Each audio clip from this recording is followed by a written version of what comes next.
যারা ইলেকশন লুট করলেন, কাউন্টিং লুট করলেন, তারা গভর্নমেন্টের হয়েছে একটা হোতা একটা ভোতা। এই তো দুর্গাপুরে অত্যাচারিত হলো, কই আজ তো কেউ প্রতিবাদ করছেন না, কোথায় গেলেন? কেন রাস্তায় নিয়ে প্রতিবাদ করছেন না? আমি আসছি, আপনাদের থেকে খবর আমি বেশি রাখি।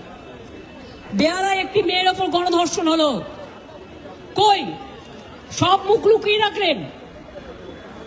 ছোট্ট একটি বাচ্চা স্কুলে মারা গেল ট্রিটমেন্ট না পেয়ে।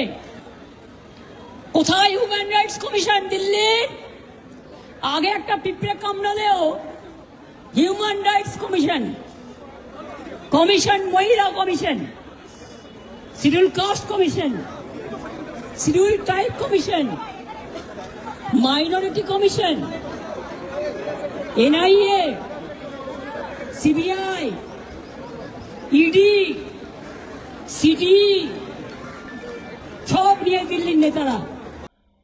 ভিডিওটিতে একটি লাইক করে দেবেন আর পেজটাকে ফলো করে দেবেন ভাই।